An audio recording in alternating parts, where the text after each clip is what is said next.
ሰዋስው ዘርየ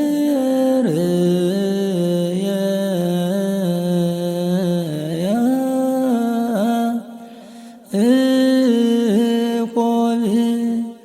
እምድር ዘይበስስ ከሰማይ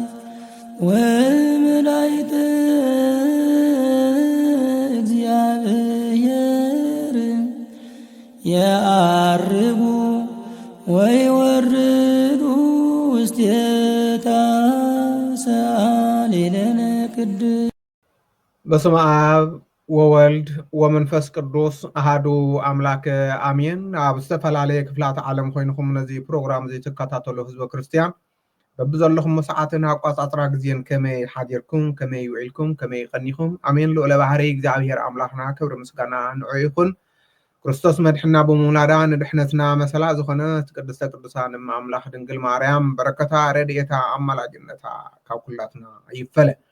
ባር ክቡራትን ክቡራንን ህዝበ ክርስቲያን እዚ ትከታተልዎ ዘለኹም ሰዋስው ሚድያ እዩ። ሰዋስው ሚድያ ድማ ኣብ ሰሙን ሓደ ግዜ ሰሙናዊ መንፈሳዊ ዳህሳስ ናባኹም ዘብሎ ናይ ኣየር ሰዓት ተረኪብሎ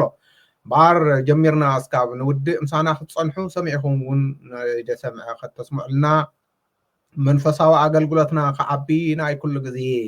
መንፈሳዊ መልእኽትና እዩ እምበር ንሎም መዓልቲ ዝበልናዮ ክልተ ጉዳያት ኣለውና። ሓደ ጉዳይ ቅዱስ ሲኖዶስ ኣዲስ ኣበባ ኣብ ልዕሊ መንበረ ሰላማ ዘውፅኦ ኣብ ናይ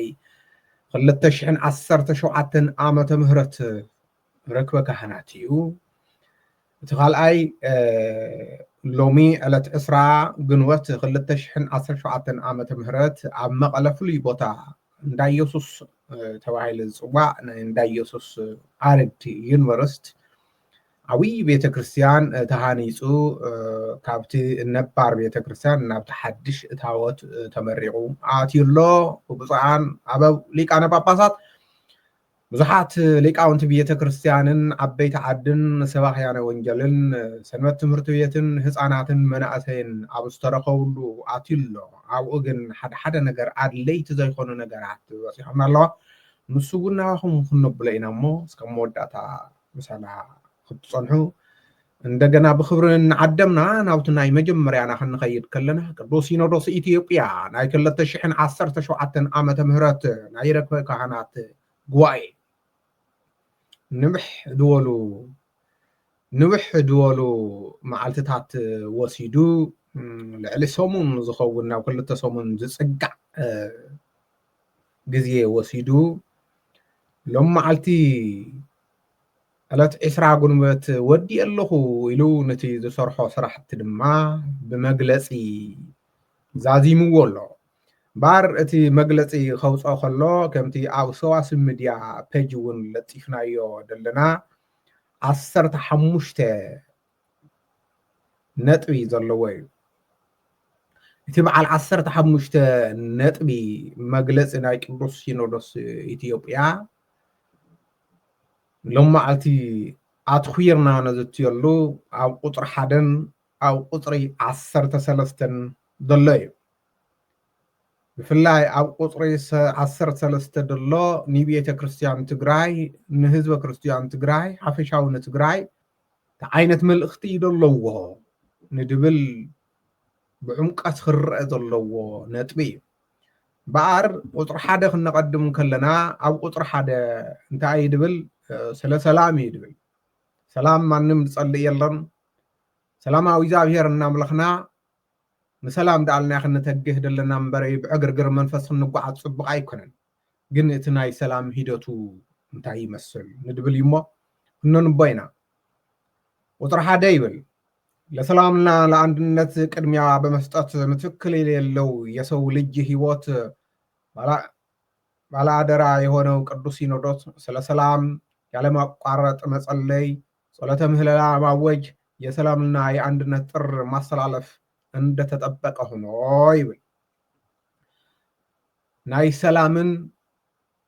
ናይ ጸሎተ ምህለላን ብዕምቀት ክሰርሕ ከም ደሎ ኮይኑ ይብል እሞ ይቅጽል። በሰላምና በአንድነት ጉዳይ ላይ ትኩረት አድርገው ሁሉን አቀፍ ስራ የሚሰሩ ብፁዓን አበው ሊቃነ ጳጳሳት ብዛዕባ ሰላም ትኩረት ገይሮም ንኽሰርሑ ኩሉ ሓቀፍ ዝኾነ ሰላም ትኩረት ገይሮም ንኽሰርሑ ብፁዓን አበው ሊቃነ ጳጳሳት የሀገራዊ ሰላምና የቤተ ክርስቲያን አንድነት ኮሚቴ በማድረግ ሰይመዋል ይብል ናይ ቤተ ክርስቲያንን ናይ ሃገርን ሰላም ይብል ናይ ሃገር ድብል ዘሎ ይጽንሐልና ናይ ቤተ ክርስቲያን ድብል እስኪ ናቀድሙ እሞ ብርግጽ እታ ቤተ ክርስቲያን ናይ ሰላም በርያ ናይ ሰላም አደያ ስለ ሰላም ያ ተሰበቕ ስለዚ እዞም አቦታት እዚኦም ድማ ኣብዚ ኢትዮጵያ ቤተ ክርስቲያን ሰላም ሲኢና ደላ ብስጋአን ብመንፈሳን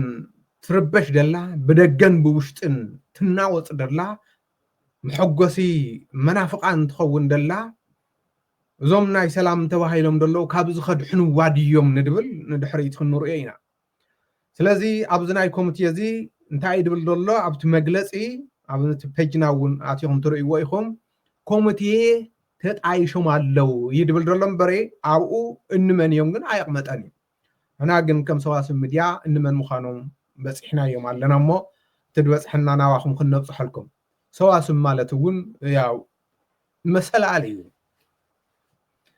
እምበኣር እቶም ንሰላም ኮሚቴ ተባሂሎም ደለው ወይ ድማ እቲ ንሰላም ተጣይሽ ደሎ ወይ ድማ እቲ ሰላም ሂደቱ ኣበይ እዩ ንድብል ከለና መብዛሕትኡ ወይ ድማ ኩሉ ኣብ ኢትዮጵያ እኳ ሰላም ተሳኢኑ ከም ደሎ ፍሉጥ ኮይኑ ግን ስለ መንግስታዊ ሰላም ዘይኮነ ስለ ናይ ቤተ ክርስቲያን ስለ ዝኾነ ጉዳይ ዋና ትኩረት ተገይሩ ደሎ ስለ ትግራይ ቤተ ክርስቲያን እዩ ወይ ድማ ስለ መንበረ ሰላማ እዩ ስለዚ እምበኣር ነዚ ሰላም ዝተባሂሎም ኮሚቴ ዝተጣየሹ ደኣ ኣብዚ ዘይተቐመጠ ንስኻ ካበይ ኣምፂኻዮ እዩ ሰዋስብ ሚድያ እስክስምዐና ትብሉ እንድሕል ኮይኑ ናባኹም ክንነብሎም 5 ብፁዓን ሊቃነ ጳጳሳት ዝመርሕዎ ኮሚቴ እዩ እቶም 5 ድማ ብፁዕ አቡነ ሳዊሮስ ብፁዕ አቡነ ዲዮስቆሮስ ብፁዕ አቡነ ጎርጎርዮስ ብፁዕ አቡነ ፊልጶስ ብፁዕ አቡነ ሕርያቆስ እዮም ተባሂሉ ኣሎ ከም ሓበሬታና ማርዞም ብፁዓን አበው ሊቃነ ጳጳሳት ኣብ ትግራይ ከይዶም ድዩ ወይስ ብኸመይ እዩ ሰላም ንኽገብሩ ያው ንዓቶም ይምልከት ናታቶም ስራሕ ይምልከት ኣብ ትግራይ ዘለኹም ኣቦታት ከ ብኸመይ ተዳሊኹም ኣለኹም ንድብል ግን ጌዛሕዩ ይንዓኻትኹም ኣብ ምንታይ ኩነታት ኣለኻትኹም ብኸመይ መንፈስኸ ትዳለዉ ኣለኹም ተሰሚዕኩም ኮይንኩም ብውሽጢ ጽቡቕ እንተዘይሰማዕኩም ኮይኖም ድማ ነስምዐኩም ኣለናና እዚ እቅድ እዚ ብኸመይ ኢኹም ትቕበልዎ ወይስ ብኸመይ ኢኹም ተዳሊኹም ዘለኹም ወይስ ከመይ እዩ ደሎ ኣብ ንዓኻትኩም ይምልከት ብፁዓን አበው ሊቃነ ጳጳሳት ናትና ናይ ሚድያና ንምልከት ኢና ነመሓላልፍ ዘለና ንቅሓት ስለ ዝኾነ ኣብርሆት ስለ ዝኾነ ንኹሉ ነብር ይርደአና ሓደ ርቕቕ ዝበለ ሽንፍላ ዘለዎም ንምንታይ እዩ ኩሉና ሚድያ ተውፅዎ ገለ ዝብሉ ኣለው ናይ ሚድያ ኣካይዳ እውን ብዙሕ ዘይተረድኦም ዝመስሉ ሚድያ ዝተኸፈተ ጽቡቕ ነገራት ከመሓላልፍ ከምዚ ዓይነት ንቅሓተ ህሊና ዘለው ንኸንቀሕ ደኣሊ እምበሪ ስለዚ እዚ ነገራት እዚ ክንርኢ ክንሰምዕ ከለና ድማ ናባኻትኩም ቀጥታ ናብ ህዝብና ናብ ሰማዕትና ክንበፅሕ ያው ግዴተና ስለ ዝኾነ እምበኣር እዚኦም ኣቦታት ዝተመረፁሉ ምኽንያት እንታይ እዩ ክንብል ከለና መን ይሐይሽ ተባሂሉ ተጋማጊሙ እዩ ስኢልካ ይኮነን ስለዚ እዚ ድማ ዋላ ብ ዘርኦም ደኣ ኦሮሞ ይኹን እምበሪ ንትግራዋይ ልዑል ኣኽብሮትን ልዑል ክንክንን ዘለዎም ኣቦ እዮም ተባሂሎም ዝእመነሎም አቡነ ሳዊሮስ በዓሎም እውን በአንደበቶም ኣብ ኣደባባይ ከም ተዛረብዎ ቪድዮ ኣለና መንፈሴ ትግራዋይን ይወዳል ኢሎም ተዛሪቦም እዮም ካብኡ ሓሊፎም እውን ኣብዚ ናይ ዕፅዋን ክባን ዝነበረ ኣብ ትሕቲ ሃገረ ስብከቶም ዘሎ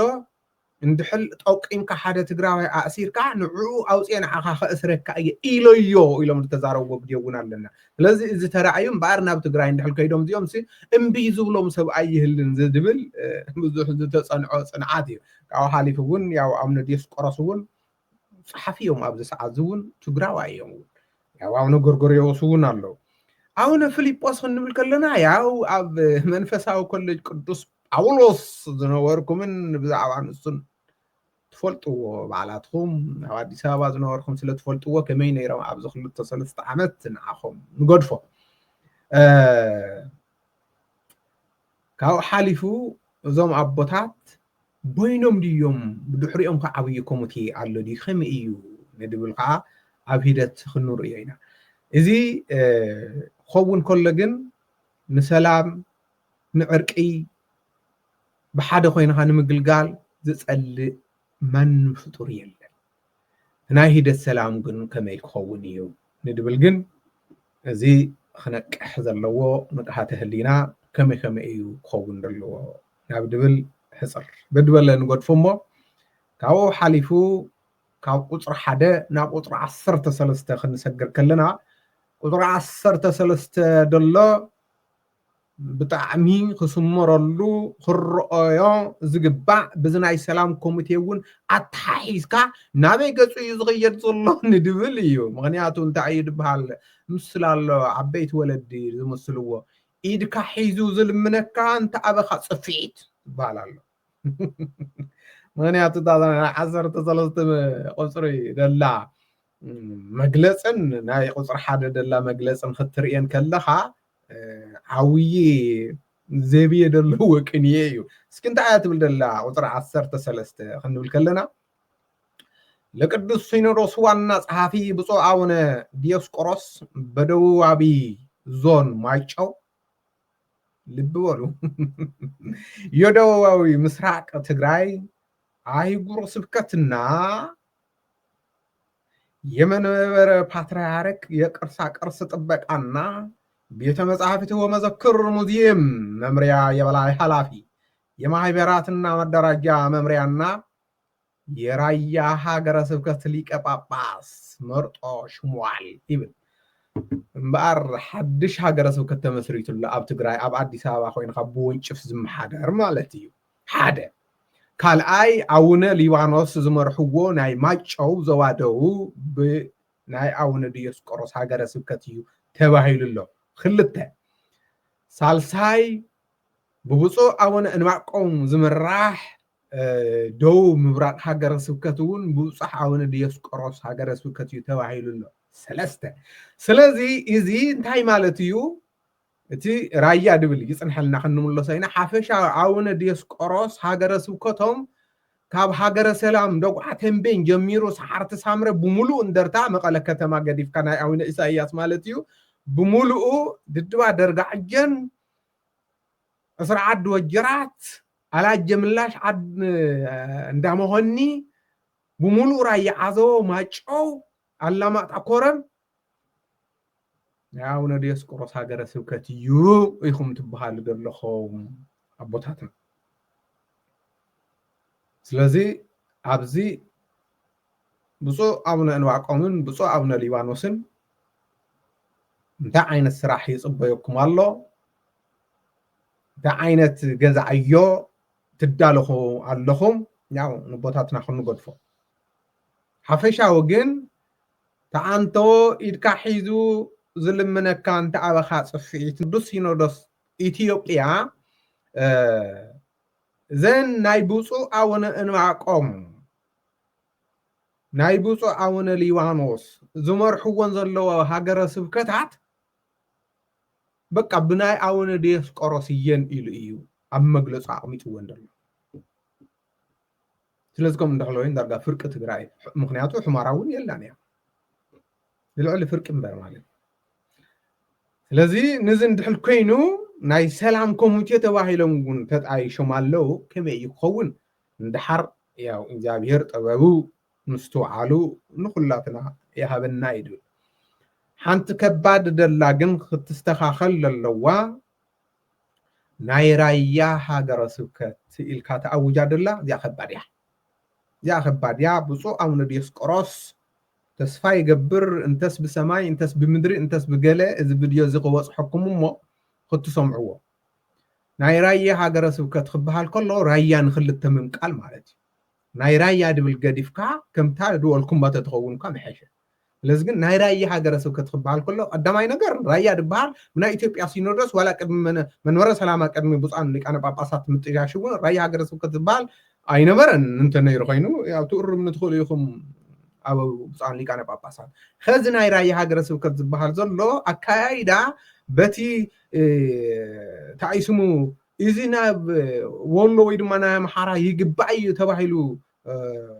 بوليتيكينيات تدولو زلو بس والقايت بتحتون بحمارة وندول ودلو كم وندحل كينو تجراي نمقرطام يبال ويد ما تجراين بزن قرميم كا نمبلع يبال إذا صبا يكون نزونا صبا حانتي إثيوبيا تقول ندحل كين كاتهم حانتي بيت كريستيان تقول ندحل كين كاتهم رايا نمنتايتو مقلو وزي قوام نايب خون يقول حدا هزبي نابز غير خمم قال صبق أيكنا نسلام عندنا ناتوهال ناي بيت كريستيان أبوتات ناتوهال كاتهم دهزونا حدا خطم صوّا هاجر سبكت مرحوه أيتم مرحوه دومناتكم يو قليو أيكنا نولد لنا زي كنا نولد لنا إتساب هاجر سبكت خابز يويلكم ممقال صبق أيكنا إذا استخاخل زلوي لذي كم ندحل كينو حدش هاجر سبكت إثيوبيا ቅዱስ ሲኖዶስ አጣይሽሎ ማለት ይዝኻብ ፍጹም ዓብይ ስሕተት እዩ ብዛዕባ እዚ ድማ መንበረ ሰላማ ካብ ድገርም መግለፂ ኣይወፀ ገለ ኣይወፀ መንበረ ሰላማ ብዛዕባ ተሎቶን ጉያ ኣይደሎ ግልፂ ክንዛረብ ብዛዕባ እዚ ብዛዕባ ካልእ ቤተክርስትያን መንፈሳዊ ህይወት ክጉየ ይግብኦ ነይሩ ስለዚ ብፁዕ ኣቡነ ዲዮስቆሮስ ግዝኣቶም የስፋፍዑ እዮም ደሎ ብፁዕ ኣቡነ ዲዮስቆሮስ ሃገረ ስብከቶም ግዝኣቶም ከስፋፍሑ ከለው መንበረ ሰላማ እውን ተሎቶን የስፋፍሕ ኣሎ يا وصيتو دحر خمي كونيو هم ميدا خنورينا مالتي زخونه جن ازي غدايزي ان تግራይ ጽቡቅ አይኮነን ትግራይ ጽቡቅ አይኮነን ብፁዓን አቡ ሊቃነ ጳጳሳት ቅዱስ ሲኖዶስ ኢትዮጵያ እዚ ከምዚ ዓይነት መቃቂልካ ፈላሊካ ምግዛእ ጠጠው ተተብልዎ ኢና ክንብል ስለዚ ብፁዓን አቡ ሊቃነ ጳጳሳት ዘመንበረ ሰላማ እውን ኣብዚ ጉዳይ እዚ سقيلكم سامعكم سوق أيتوال وي فقيدكم هاوهم وي خانت أيد بحال دلخا ناتاتهم ملسي أدلاي مثلني كابز بالعلي مفتناي كومتي سلام تواهلو تتعيش دلو زن هاجر سوكزي ناتين يلوم اليوم هم قدا من ديس قرص ويس أو ناي سلام أبو خينهم أي تايم محراي إلهم ديوم قدفوا يا نقدم يدخل نور يوم على تيو أبزم جلس أدبل دولة قلب قالجن تاي دريكا أو نه أنواعكم يكون أو نه ليوانوس يكون كم زي اللويو دريكا كم زي مرحوي دريكا لازم هاي أو نه دياس قراص يجيز بهذا لازم أبت ناي سلام بو أم صديق اللهم سي أو نه ليوانوسن أو نه دياس قراصن تايم خونو ديو خمي يخون إذا بيري حق ذناي نا بزناي خزي عبوتات مقيار غير دولو دما او اتحيزنا بصو اون انواقوم كاب ኢየሩሳሌም بمقيارهم ناي ኢትዮጵያ ቅዱስ ሲኖዶስ ዝገበሮ ዓውይ ስራሕ ብምንታይ እንተልኩምኒ አውን እንዋቆም ማለት ገፋዕን አሳዳድን ርሕራሕ ዘይብሎም ኣብ ልዕሊ ተጋሩ ንዓመታት ናሳቀይዎም ዝነበሩ ኣብ ኢየሩሳሌም እዮም ስለዚ ሓደ ገፋዕን ጨካንን ብዘሩን ብብሄሩን ዝጭቁን ጳጳስ እንኳን ሃገረ ስብከት ክወሃቦ ይትረፍ ብስሩውን ከም ጳጳስ ክርአ የውሉን ናይ ብሓቂ ግን እንታይ ዳ ደንጉ ግን ያው ዕለቱ ኣኺሉ እግዚአብሔር ብዝፈቀደ እዩ ድኸውን ሎሚ ተቀይሮም ኣለው እቶም ኣብ ኢየሩሳሌም ዘለው ተጋሩውን ትንፍስ ዘብሉሉ ሰዓት ወፂሕሎ እምበሪ ሎሚ ጥራይ ኣይኮነን ጥራዓኖም ዘቕረቡ ተመዲዩሎም ዘሎ ኣቦ ወይ ድማ ብፁዕ ሊቀ ጳጳስ ከመይ እዩ ንድብል እግዚአብሔር ኣምላኽ ንቅድሚት ጽቡቅ የስምዐና እዩ ሓፈሻዊ እዚ ንብል ዘለና ተጋሩ ስለ ዝኾኑ ኣይኮኑ እንቶም ኢየሩሳሌም ዘሎ ማንም ሰብ ክጭቆን የብሉን ማንም ሰብ ክግፋዕ የብሉን ትግራዋይ ይኹን ገለ ይኹን ኣይኮነን حدا ጳጳስ ኮይኑ ዓለም ገዲፉ ፈሊሱ ተመሊሱ ንስኻ ትግራዋይ ኢኻ ንስኻ ኣምሓራ ኢኻ ንስኻ ኦሮሞ ኢኻ እናበለ ዘሳድድን ብብሄሩን ዝጭቆን እንድሕል ኮይኑ እዚ ጳጳስ ዘይኮነ ብሱር ካብ ሰብ ታሕቲ እዩ ካብ ሰብ ታሕቲ እዩ ስለዚ ከምዚ ዓይነት ክስተኻኸል ዘለዎ እዩ ክንብል ማለት እዩ እምበኣር ከምዚ ዓይነት ነገራት ክንርኢ ከለና ሓደ ሰባት ከም ቀልዲ ዝርእይዎ ሰባት ኣሎ ከም ቀልዲ ብፍላይ ኣብ ናይ ተጋሩ ኣካይዳ ደሎ እንታይ ከይገብሩ እዩ ንድብል ኣሎ እንታይ ከይገብሩ እዩ ንድብል ያው እንታይ ገይሮምና ያው ንሕና ንእግዚኣብሔር ኢና ንፈልጦ ስለዚ ቅዱስ ሲኖዶስ ኢትዮጵያ እውን ኮሚቴ የጣይሽ ኣሎ ብፁዕ ኣቡነ ዲዮስቆሮስ እውን ሃገረ ስብከቶም ይኣኻኽቡ ኣለው ጉዳይ መንበረ ሰላማ ከዓ ሰቂሉ ካብ ዕለት ናብ ዕለት ትረቅቕ ዝነበረ ኣንሶላ ናብ ኮበርታ እናተቀየረ ኮበርታ እውን ረቂቁ ተባሂሉ ካልኣይ ድሮቶ እናተደረወ ድቃስ እዩ ዝበሃል ዘሎ ስለዚ ናሃቲ ቃል ትወቆለ ጠቢብ እዩ እሞ ጠቢባን ኩኑ ማለት እዩ ባርካው ቀፂልና ጉዳይ እንዳ ኢየሱስ መቐለ ሓድሽ ቤተ ክርስቲያን ዝተመረቐ ኣሎ ታዩ ነይሩ ከመይ እዩ ነይሩ ንድብል ናብኡ ክንኸይድ ኢና ሓደ ነገራት ሰሚዕና ኣለና ዞም ነገራት እዚኦም ክእሮም ኣለዎም ኢልና ንብል እስኪ ትበዓል ግን ከመይ ነይሩ ንድብል ብከፊል ኣብዚ ኣላ ቪድዮ ረእይዋ እስኪ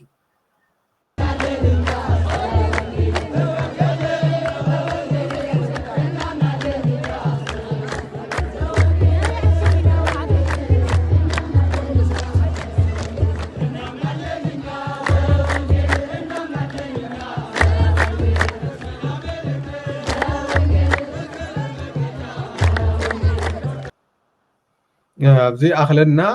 እናምናለን እኛ በወንጌል ናወልዮም ዝምሩ ደለው ጉዳይና ስለ መዝሙር ኣይኮነን ብርግጽ ብዙሓት ሰባት ውሽጢ ሰዲድኩምና እዚ እንታይ እዮም ኣምሓርኛ ዝዝምሩ ኣለው ኢልካትኩም ገሊኹም ጽሒፍኩምና ገሊኹም እንታይ እዩ ናይ ኢትዮጵያ ባንዴራ ተለቕሊዑ ኣሎ ቤተ ክርስቲያን ገሊኹም ኢልኩምና ያው ናይ ኢትዮጵያ ቤተ ክርስቲያን መለቕላቆ ያው ሰሞኑ ናይ ጽምዶ ሰሞኑ እንድዩ ናይ ካልእ ናይ ተጸመደት ኣው ኣይኮንና ነድህብ ንሎም መዓልቲ ማለት እዩ እዚ ብዙሕ ግዜ ተዛሪብና እየ ስለ ዝኾንና ብዙሕ ግዜ ብዛዕባ ባንዴራ ተዛሪብና ብዛዕባ ገለ ተዛሪብና እዚ ይጽንሐልና ብዙሕ ግዜ ተዛሪብና ኣሎ ኢና ናይ ልምዓት ጉዳይና ንሱ ኣይኮነን ብዛዕባ እቲ ባንዴራ ወይ ብዛዕባ ብኣምሓርኛ ንምንታይ ተዘመረ ብገለ ኣይኮነን እዚ ኣይኮነን እዚ ኣይንቱን ክፈሎም ማለት እንታይ ደኣ እንተ ኢልኩምና ኣብኡ ካብ ብዙሓት ሰባት ገሊኦም እውን ሰብ ሚድያ ኮይኖም በዓላቶም ከምዚ ምትንታን ዘይብላቶም ኣለው ምክንያቱ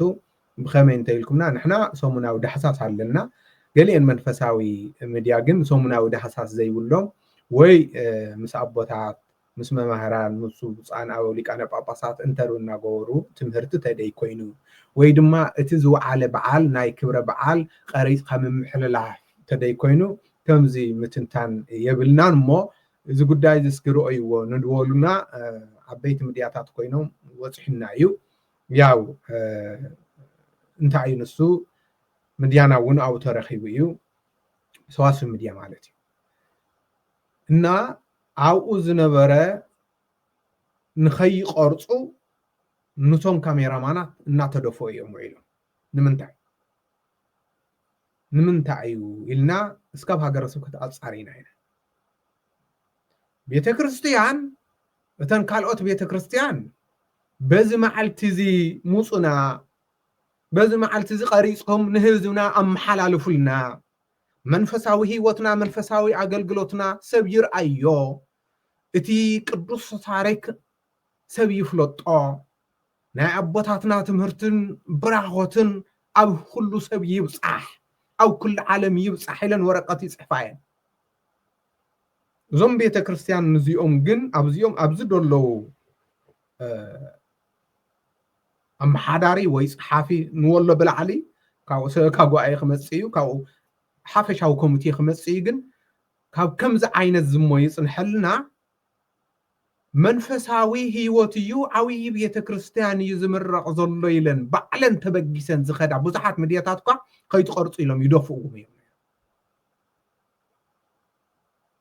ካብ ሓሊፉ ንብረትና ጠፊእና ንብረትና ተሰይርና እናደፍእና ዝበሉ እውን ኣለው እዮም ንምንታይ ካብ ሓሊፉ እውን እዚ ቃለ እግዚአብሔር እዩ እምበሪ ቃለ እግዚአብሔር ክትቀርፅ ኮይንካ ኣብኡ መፂኻ ተባሂሎም ምስ ሓደ ካሜራማን ያው ትሰምዐኒ ትኽእል ኢኻ ናይ መን ሚድያ ከም ምዃንካ እታ ካሜራማን እስካብ ኣታማታ ዝተባሃለሉ እዩ ንምንታይ ክቅረፅ እናተገብኦ ኣብ ዓለም ክፍለጥ እናተገብኦ እንዲያም ክንዲ ዝደዓክል ዓብይ ደብሪ ሰሪሕካትኩም ዓብይ ቤተክርስትያን ሰሪሕካትኩም ህዝቢ ኣኪብኩም እቲ ዝደኸምኩምሉን እቲ ዘውፃኹምሉን ካሓሳ መባእ ንክትረኽብሉ እዩ ነይሩ ደኺምኩም ሰኒፍኩም እምበሪ እንዲያም ኣብ ካልእ ቦታ እኮ ኣባና እንድዒ ኣይርድአንን ብኸመይ እዩ ኮይኑ ዘሎ እምበሪ ናይ ሚድያ ቦታ ይቕመጠሉ እዩ ናይ ሚድያ ሰባት ካሜራ ሒዞም ዝቀርፁ ኣበይ ቦታ ይምቸዎም ተባሂሉ ዝቕመጦ ንሳትኩም ግን ጭራሽ እኳን ቦታ ክትተመቻችውሎም ይትረፍ ክቀርፁ እንተበሉ እናደፋእኹሞም ኣይትቕረፅ ዓይነት እዩ ኢሉ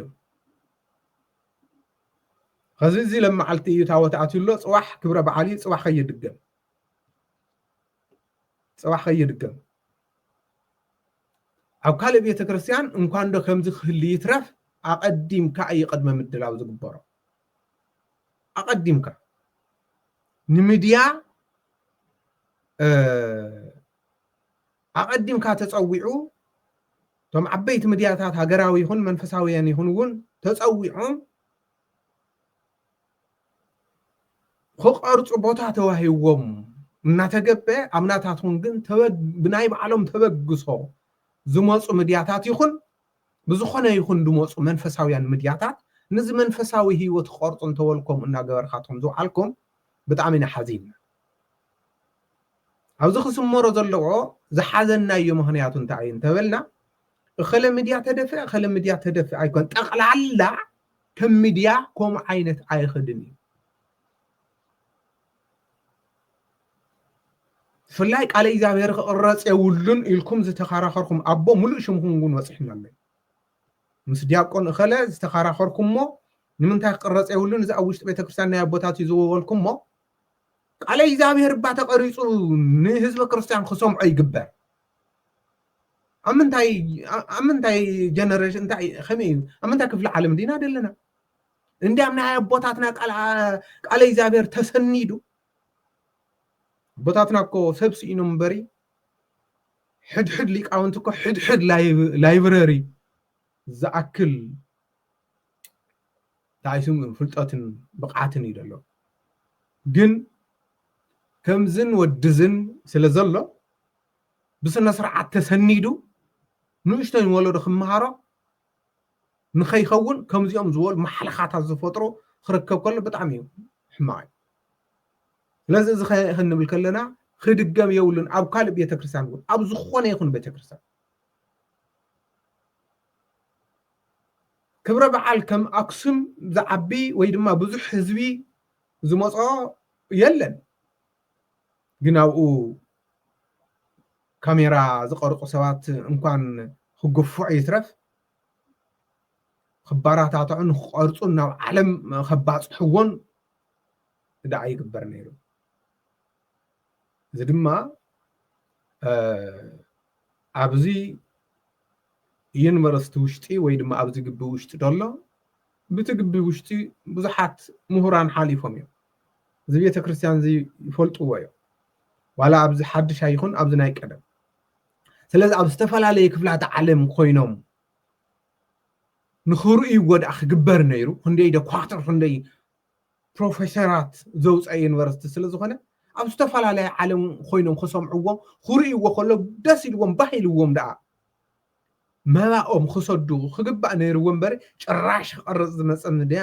ከምዚ ዓይነት ደፋፊእኻን ኣጣጢልካን ንብረቱ እስካብ ዝስበርን እስካብ ዝደፋፋእን ምግባር ፅቡቅ ኣይኮነን ኢና ንብል ዘለና እዚ እውን ናብ ሃገረ ስብከት እውን ደው ኢልና ኢና ንምንታይ ከምዚ ይግበር ኢና ስለዚ ከዚ እዚ ንብል ዘለና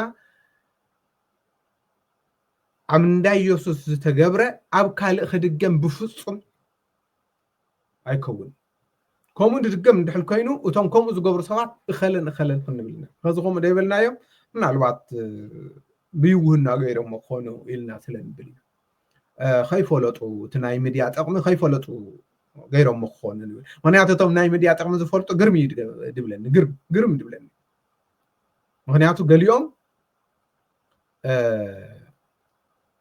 أقدمهم ورقة صحيفهم بايتا عما تشاتيوم يوم نمديا دلو كلهم سم مديا دلو منفساويان مديا يكون على ما بنت فلطوا نبعل دمص ويان نبعل تلفزيون تግራይ زعدمو وخمان الله أقدمهم مخنياتو أقدمهم بروجرام خطحيخا نصواح لمشت هيكون كان كمرد اب عربتات نغير ميديا ግን ናይ ቤተ ክርስቲያን ስለ ዝኾነ ከም ሰዋስ ሚድያ ሓንቲ ቤተ ክርስቲያን ዓመት በዓል ይኹን ወይ ድማ ከምዚ ዓይነት ክኸውን ከሎ ዕድመ ጉና የድልየናን እዩ ከም ሰዋስ ሚድያ ንቤተ ክርስቲያን ኣገልግሎት ልክ ከም መባእ ኢና ንቆፅራ ዛ ሚድያ እዚኣ ከምቲ ካብ ጅባና ገንዘብ መባእ ንህቦ እዚኣ ድማ እታ ሚድያ እዚኣ ንቤተ ክርስቲያን መባእ እያ ኢልና ስለ ንቆፅራ ቤተ ክርስቲያን ተዓድመና ኣይተዓድመና እቶም ናይ ሰዋስ ሚድያ ኣብ ትግራይ ደለው ሰራሕተኛታትና ሓገዝትና ኣሕዋትና ዝምቸዎም እንተኮይኑ ጥራይ ዳኣሊ እምበሪ ኣቀዲም ካደንገር እምበሪ بخالي من ነገር አይኮን አው ደለኹም በቀራውን ትፈልጡ ይኹም ከማንም ቀይሕ ሳንቲም ጉን አይንደልን ቀይሕ ሳንቲም ሃውናውን ኢልና አይንፈልጥን ክትውናውን አይንደልን ከም ቆዋ ግን ሕድሕድ ቤተ ክርስቲያን ኸይድና ግን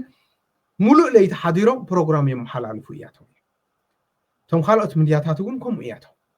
ስለዚህ እንተኾነ ኣቀዲምካ ተዛሪብካ ንዑ ኣመሓላልፉልና ዝደኸምናዮ ዓለም ይርአየልና ህዝበ ክርስቲያን ባህ ይወሉ ክበሃል ነይሩ ኣይኮነን ግን ከም እናተባሃለ ዝተወዓለ ሎም ለይትውን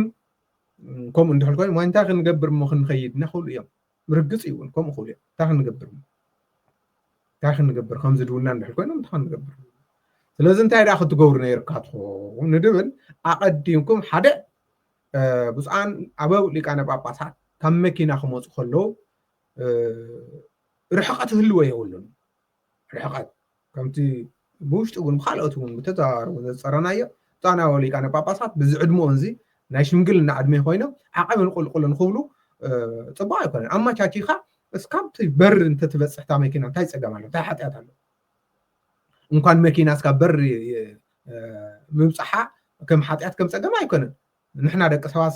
ሓጢኣት ሒዝና ኮይና ናብ ቤተክርስትያን ንኸይድ ኣለና ካብ ሓጢኣትና ክንነፅህ ኢና ንፁሃን ስለ ዝኾንካ ኣይኮነን ፀገም ኣይኮነን ስለዚ ኣብ ንዮ ወሪዱ ብእግሩ ተንገላቲዑ እሞ ድማ ዓቐብን ቁልቁልን ሓመድን ኮይኑ መፅኡ ከሎ ድሕሪ ኣብቲ በሪ ዝፀንሑ እቲ ቦታ ይዓፅዎ ኣሎ ስለዚ ናይ ሊቃውንቲ ቦታ ናይ ኣቦታት ቦታ ናይ ሚድያ ቦታ ክህሊ ሃገረ ስብከት እውን ከም ሃገረ ስብከት ክሰርሐሉ ኣለዎ ስቑልካ ሕምዝቕ ኣብ ቅድሚ ታወት ብድሕሪት ብቅድሚትን ኣንእስቲ መንእሰያት ቆልዑ ብፍላይ ሎም ድማ ስእሊ ገይርካ ይደሎ ቲሸርት ኣስሪሕካ ንሱ እውን ክንደይ ግዜ ተዛሪብና ኣሎ ቲሸርት ዘስርሑ ኣይኮኑን ዝቅድሙ ናይ ዋዕላ ስርዓት ኣለዋ ቤተክርስትያን ታወት ብቅድሚትን ብድሕሪትን እንመን እዮም ክኾኑ ድግብኦም ካሜራ እውን ካብቲ ታወት ክንደይ ርሕቐት ክኸውን ኣለዎ እዚ ክዝተይ ድግባእ ኣዴታትና እውን ከመይ ክኾና ኣለወን እዚ ክዝተይ ድግባእ ስዑልካ ግን ከማይ ምራኽ ጨብረቕ ዓይነት ግን ንኩሉ ኣይምቸውም እዚ ክንብል ከለና ኸዚ እውን ፀሓፍን ኣመሓዳርን ድበልናዮ ናይ ቤተክርስትያን ብላዕሊ እቶም ቲም ዝበሃሉ እቶም ኣድሚ ዝበሃሉ ናይ ላዕሊ ዋኖታት ስለ ዝኾኑ እዮም በሪ ብኻልእ ኣይኮነን ስለዚ እዚ ንክተፃረይዎ እዚ ክትሰርሐሉ ንካልእ መዓልቲ እውን ፀብሓ እውን ዓመት በዓል እዩ እርገት እዩ ኩለን ሚድያታት ክርከባ እንድሕል ኮይነን እዚ ሓሲብካትኩም ክትሰርሕሉ ናታትኩም ኣገልግሎት ንክዓቢ እዮም ዝሰርሑ ዘለው ሃገረ ስብከት እውን ከም ሃገረ ስብከት ሕድሕድ ቤተክርስትያን ስርዓቱን ኣካያይዱን ኣበዓዕሉን ብስነ ስርዓት ክኸውን ኣለዎ ንድብል ናይ ለመዓልቲ ፕሮግራምና ኣብዚ እናወዳእና ኢና እምበኣር ጎይታና ኣምላኽና መድሓኒና ኢየሱስ ክርስቶስ ንበዓለ ዕርገቱ ስለ ዘብፅሐና ክብሪ ምስጋና ይኹን ንህዝብና ንዓድና ንቤተ ክርስትያንና ሰላማዊ እግዚአብሔር ሰላም የውርደልና ሰላም ንኩሉ ዓለም ይኹን ኣብዚ ግዜ እዚ ሰብ ጨኒኡ ወይ ደሎ سلام سيني يدلو سلام سلسته فدل زتصحفت واقع جن بمليون زي يركب لذا سلام زي عد ما ناي كلاتنا يا نمانم خيجة فعخا بحق الرتعن إن تمالالسكا سلا سلام كلنا نسرحن نتجاهن بار زي تكاتاتل ودلهم سواسم مدياي دما وقعوي أم مقالة بيرو اللوين زخونه يخون قداي زلكم منفساو قداي خيدكم تماغو تدخل في تلفت قص ما قص خيدكم حساوكم ختهونا حساب ليك أونت حساب أبوتات خنقبل دلواتينا منياتو زمديا زو كل جزء نولا قلل تنيا ملياي دق سوات ناي وحالكم سمعت تزاروا تقوليكم نا عد سوا تزاروا خلها نا عد سوا زمسلكم ناي من ور سلامة تزاروا خلها ناي من ور سلامة حلقتي زمسلكم نا حدا هاجر سوكت تزاروا نا حدا هاجر سوكت زمسلكم ناي كلج تزاروا ناي كلج زمسلكم سنفات سوات عليكم نحنا نتحق حقي نتجيجا نسق قيح نتسلم نولا ማእኸላይ ሚዛናዊ ዝኾነ ንማንም ዘየግለለ ገለልተኛ ሚድያ እዩ ሰዋስው ሚድያ ስለዚ ሓሳብኩም ብነፃ ክትቅሩ ነፃ ዝኾነ ገለልተኛ ሚድያ ኣብ መቐለ ወግዓዊ ተኸፊት ኣሎ ብስልኪ እውን ኣብዚ ትሪእዎ ዘለኹም ዌብሳይት እውን ክትድውልና ክትፅሕፉልና ርእይቶኹም ይኹን ሓሳብካትኩም ይኹን ክትልግሱልና እውን ድልዋት ኢና እግዚአብሔር አምላክ ንኹላትና ሰላምን ረድኤትን በረከትን يبزحلنا دحن كنو وسبات لإجابة